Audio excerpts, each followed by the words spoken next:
Well, hello everyone, and thank you for joining me this morning. Alberta's legislature will reconvene on Monday, October 28th, to continue the first session of the 31st Legislature of Alberta, to continue the important work we've begun over the past year. Since the election, our government has been hard at work for Albertans, delivering on the strong mandate they provided us over a year ago. Within our first year, with the leadership of Premier Danielle Smith, Alberta's government was able to make strides to improve access to high-quality health care in the province, keep communities safe with the introduction of new navigation support centres, and increase police boots on the ground to keep Albertans protected where federal policies have failed and have stood up to federal overreach at every turn. This session, we look forward to continuing to build upon this progress with a collection of proposed legislation that enshrines and fortifies Alberta's rights and freedoms, including legislation to amend and strengthen the Alberta Bill of Rights, including the introduction of new rights for Albertans that protect personal autonomy for medical treatment, the right to acquire, keep, and use firearms in accordance with the law, and strengthened property rights, which are the cornerstones of living in a free and democratic society. Alberta's government will also be introducing proposed legislation to preserve the choices children and youth have before potentially making life-altering and often irreversible adult decisions involving alteration of their biological sex. Support students' success in well-being in schools by strengthening the ties between parents and their children's education. To protect fairness and safety in sport by ensuring biologically born women and girls have the opportunity to compete in biological female-only categories and supporting the creation of co-ed divisions to ensure opportunities for transgender athletes to meaningfully participate in sports. Our government's focus on protection of Albertans' rights and freedoms comes in addition to our ongoing work to build a prosperous future for our province. Alberta's government will continue to diversify Alberta's economy, cut red tape, streamline processes, and maintain Alberta's status as one of the top business and investment-friendly environments in North America. Because Alberta's government is working to create the best future for Albertans, from strong protections for personal autonomy to spurring investment and opening the door to Alberta's natural wonders, we are working on all fronts to ensure Alberta remains the best place to live, to work, to invest, and to raise a family. While questions pertaining to specific legislation or language within the legislation would be best directed to the respective minister, I'm happy now to take questions in my capacity as a government House Leader. I'll pass it over to my press secretary, Amber, for the Q&A portion of this event. Hi everyone, that leads us to the Q&A portion of today's event. We have time for one question and one follow-up each, and I'll ask that before asking your first question, you state your name and your outlet. As we're in Calgary today, and in recognition of the press gallery back in Edmonton, we're going to start with reporters on the line before moving to reporters in the room. Operator, please put through the first reporter on the line. The first question comes from Shalon Skalski of CTV News Edmonton. Your line is already open. Hi, thank you so much for taking my question.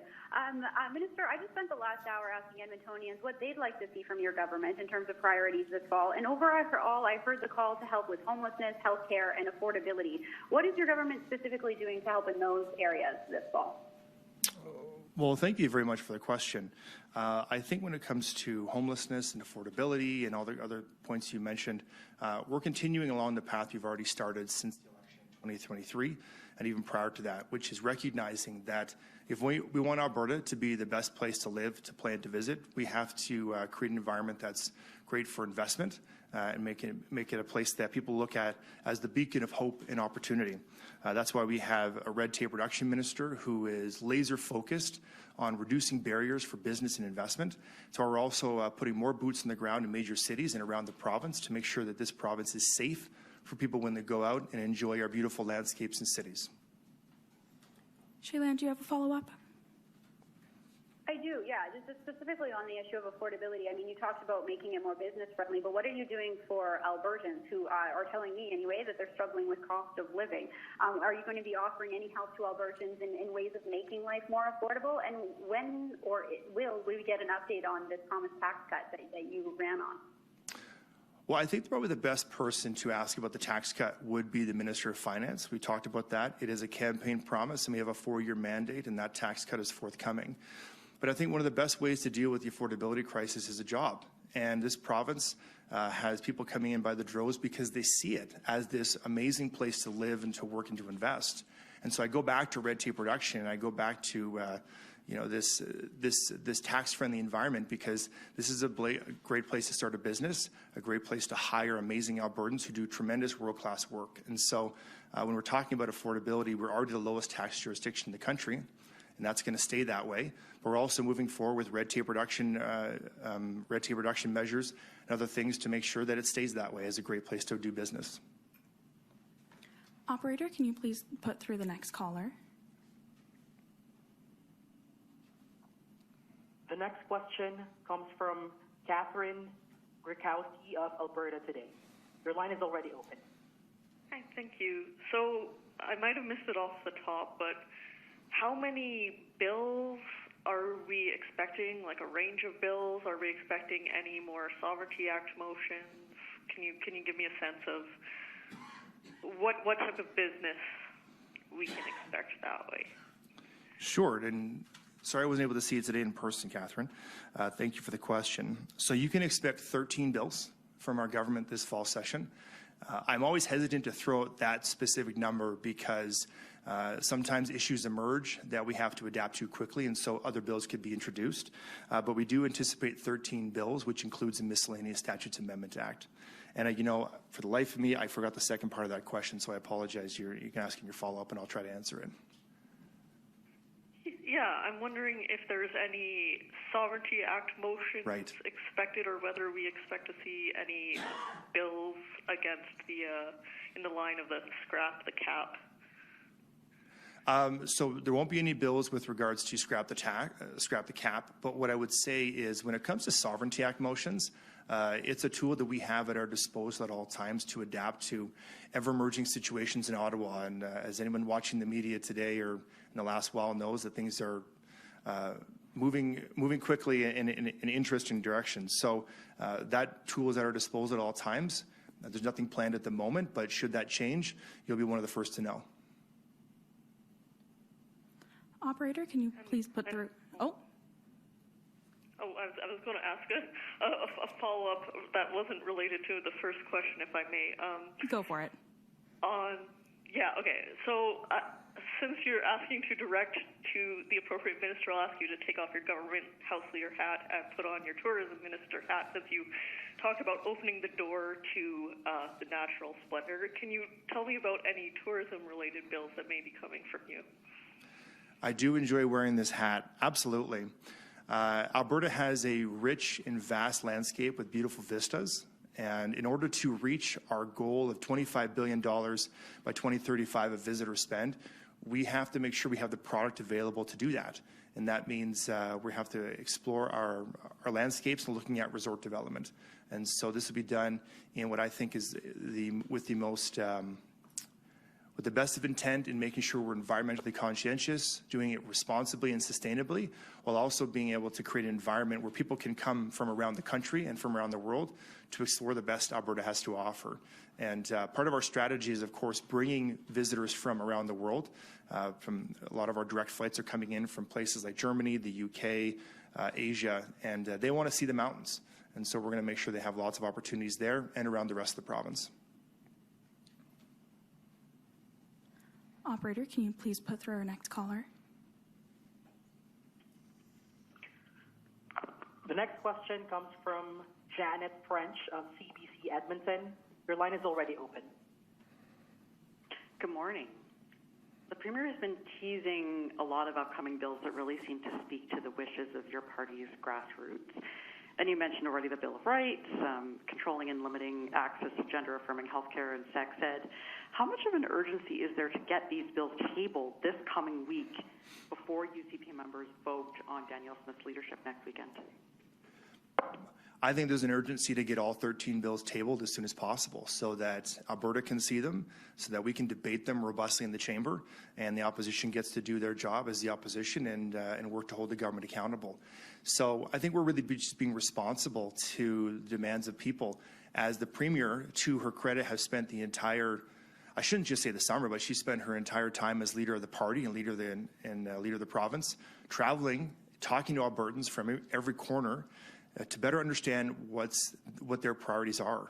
And I think that those priorities are reflected in legislation coming forward. So, she's talked a lot about those bills with regards to with youth and healthcare, education, in sports, as well as the Alberta Bill of Rights.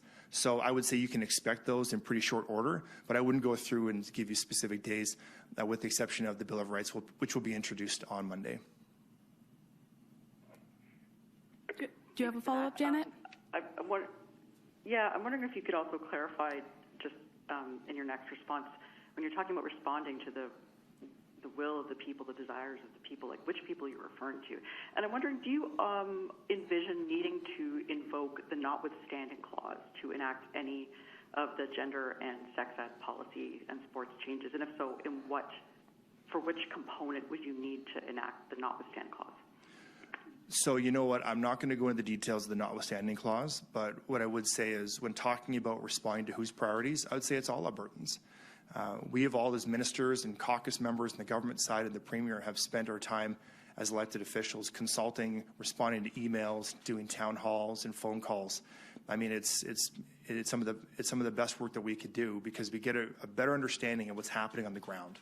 Even the door knocking, it's a proactive way of getting out and understanding the issues that are affecting people that they may not send you an email about or may not call you about because they're busy with life. Life is busy. And so when it talks about our priorities, that's the priorities we're responding to, the ones we're hearing as we proactively go out and listen to grassroots Albertans to better understand what's most important to them. Operator, please put through the next caller. The next question comes from Jonathan Bradley of Western Standard. Your line is already open. Hello, Minister Schow. Thank you for taking my question. So you spoke about the amended Alberta Bill of Rights to be the first piece of legislation coming forward during this legislative session. Why did you feel compelled to make the amended Alberta Bill of Rights the first bill? That's a good question. I think the reason why is to put a real emphasis on how important this is to us and how important it is to Albertans based on what we've heard from consultation as we've traveled the province. I know the Premier has talked at great length about her consultation and meeting with grassroots Albertans. We had a town hall with her down in my neck of the woods in the Carson 6th constituency, but I hear this coming up time and time again. She's hearing it, my colleagues are hearing it. And so I think it shows Albertans how seriously we take these issues. Jonathan, do you have a follow-up? Yes, I do. So you spoke about multiple bills being tabled this session, whether it be for the restrictions on gender transitions and minors, whether it be the amendments to the Alberta Bill of Rights, whether it be to the workplace safety bill. What do you anticipate being the largest challenges when it comes to passing these bills? That's a good question. Largest challenges, I think a lot of the challenges that we encounter are the ones leading up to the bills and the development, and make sure we're getting it right. Consultation is a process that needs to be done at great length, and so making sure we get to hear from everybody. And it's not always possible that every single Albertan, all 4.8 million Albertans are going to be, are going to get their emails in all the time, or they're even going to respond to everything. But I would say from an MLA perspective, as a government House leader, it's really important that we do the legwork up front and that we're always consulting Albertans to make sure we're responsive to their needs. And so with the issues that you just mentioned, the bills that are coming forward, these are all a long time in the making as we've been out consulting, better understanding what's most important. So I keep repeating that line because I think that we need to emphasize how responsive we are being to what we're hearing. Thank you. Operator, can you please put through the next caller? The next question comes from Emmanuel Prince of Radio Canada. Your line is already open. Hi, Minister. I'm just wondering which bill would include the provisions on hormonal therapy and surgery for minor trans people? Sure. So that's going to be coming through in the Health Statutes Amendment Act. Do you have a follow-up? Okay, cool. Yes, for AHS reform, I understand that it's been in the works for a while, but we are still waiting on news for the Continued Care Alberta and Acute Care Alberta agencies. Is also going to be included in the Health Statutes Amendment Act? You know, those are questions that are probably best directed to Minister Nixon and Minister LaGrange. I always hesitate to go into great detail about what's in the bills because once they're tabled, then we can have a more robust conversation. I also don't want to preempt press conferences by those ministers. But what I can say is that the government is amending the legislation to preserve the choice for minors, to refocus the healthcare system and provide clarity on the issues that matter most to Albertans. All gender reassignment surgeries for minors aged 17 and under will be prohibited.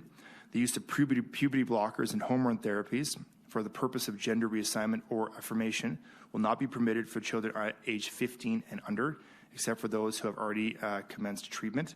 And mature teens aged 16 and 17 may only choose to commence puberty blockers and hormone therapies for gender reassignment and affirmation purposes with parental, physician, and psychologist approval. Okay. Operator, can you please put through our next caller? Your next question comes from Lisa Johnson of the Canadian Press. Your line is already open. Hi, Minister. I just wanted to follow up on Janet's question about the notwithstanding clause. How is the government prepared to write that into legislation, if at all, this sitting? Or is your plan to respond to questions about the notwithstanding clause in a future sitting? You know, it's probably premature for me to answer the question about the notwithstanding clause. It's better addressed, you know, to the minister. But you know, again, it's a tool that we have at our disposal if necessary. But at the moment, I wouldn't want to go into much greater detail on it. Lisa, do you have a follow-up? Yeah, I mean, obviously we can look at Saskatchewan's precedent here. They introduced legislation and they have to go back and invoke the notwithstanding clause. So I'm wondering if your government is preparing to use the notwithstanding clause this Sorry, you cut out there for a second. The words are a bit blurred. Can you just start over? I really apologize to ask that, but it's an important question. Oh, yeah. Sorry, just pointing at the precedent in Saskatchewan, which I'm sure you're aware of, they had to go back to the legislature to invoke the notwithstanding clause on similar pronoun legislation. Can you tell me whether or not you're prepared to use that this sitting or for kicking the can down the road, and also which minister would be in charge of, like, who should journalists direct question to about the notwithstanding clause, because it could potentially apply to 3 different ministers with this trans legislation. You know, I think I've already answered to the most part, or answered as much as I really can about the notwithstanding clause and using it. You know, again, it's something that's at the disposal if necessary. But what I actually go back to is how important this legislation is. We're talking about the health and safety of youth in Alberta. We're talking about parents being involved in their kids' education. We're talking about safety in sport. And I can talk in great detail more as the Minister of Tourism and Sport about the safety and sports side. But I can also say that as a parent, you know, I want to be involved in my kids' education decisions.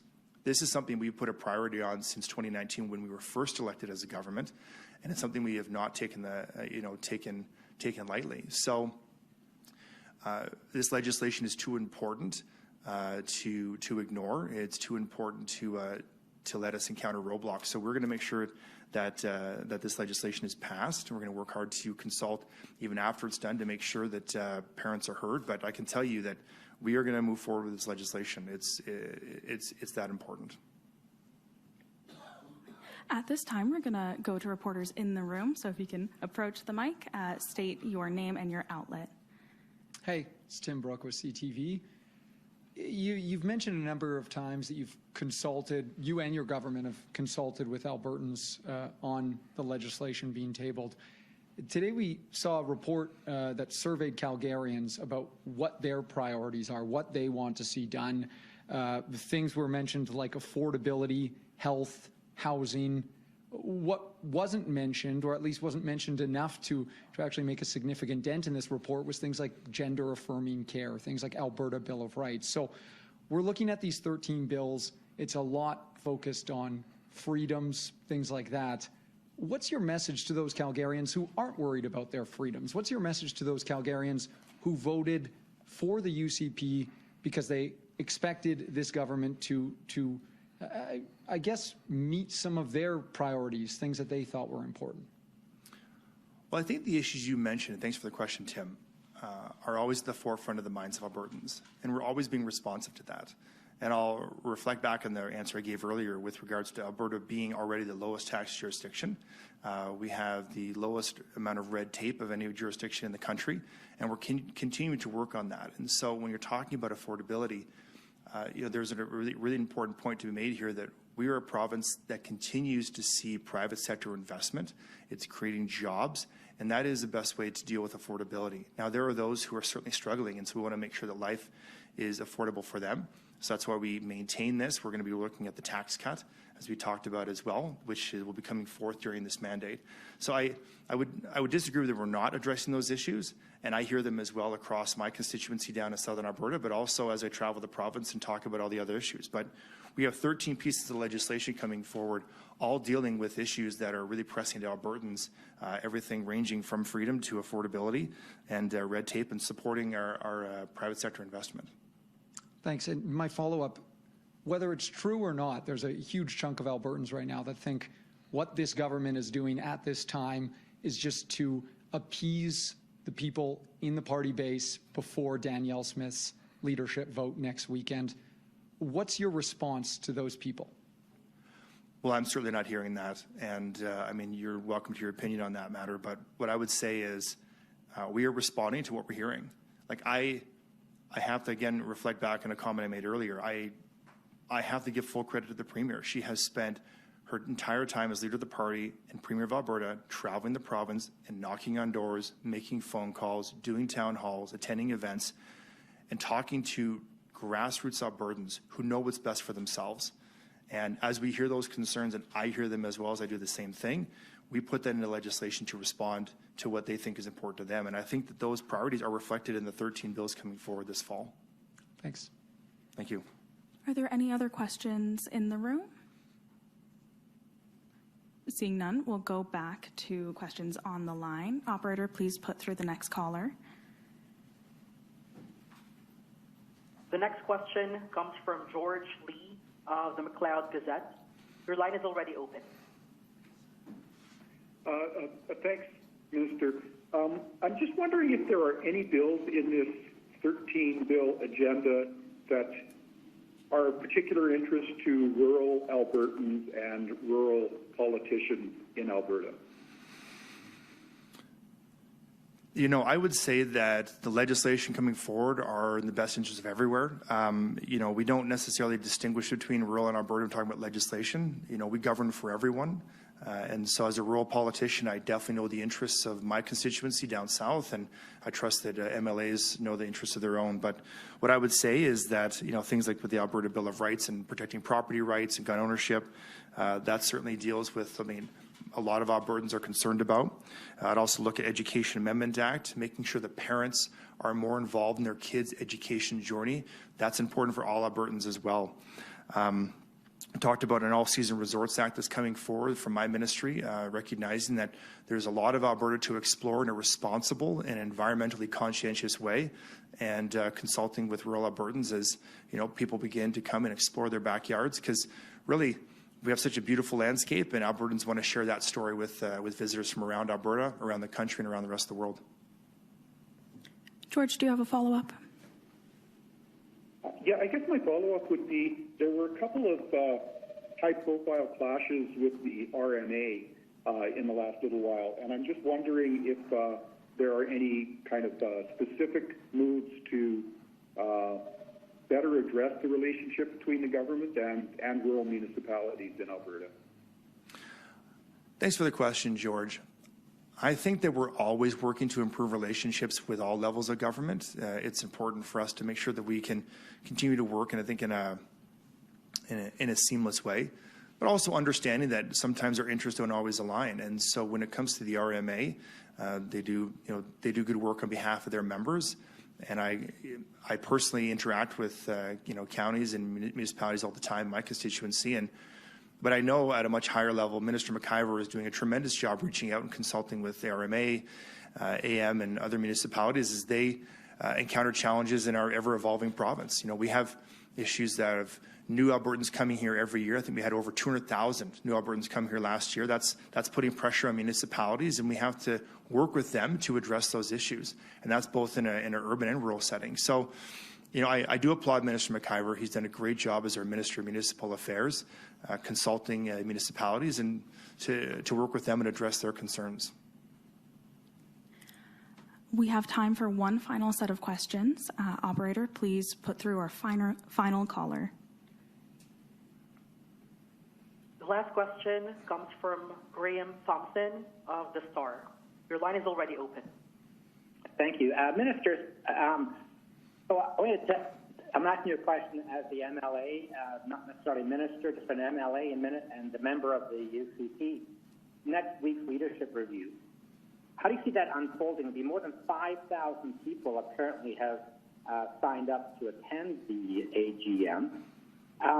How do you see it? Do you think she's going to get overwhelming support? I'm imagining that you will support her, but do you expect to see a massive show of support for her at the leadership review? Well, yeah, you're talking about a record-breaking AGM with over 5,500 registrants at this point. And I think what that really shows is the momentum of the Conservative movement and how engaged Albertans are with what we're doing as a party. I don't want to go into great detail because I am the House Leader and doing that press conference on bills and legislation coming forward. But I think it shows a lot of excitement around what we're doing as a government. As far as the Premier and her leadership review, I support her 100%, and I think she's going to rock it. Do you have a follow-up? Yeah, give me a prediction, the percentage. She's going to crush it. That's not a percentage. I know. Okay, that brings us to the end of our time here today. Thank you, everyone, for joining us. If there were any questions that we weren't able to get to, you can find my contact information at the bottom of our news release. And I hope you have a good rest of your day. Thanks, everyone. Thank you, everyone.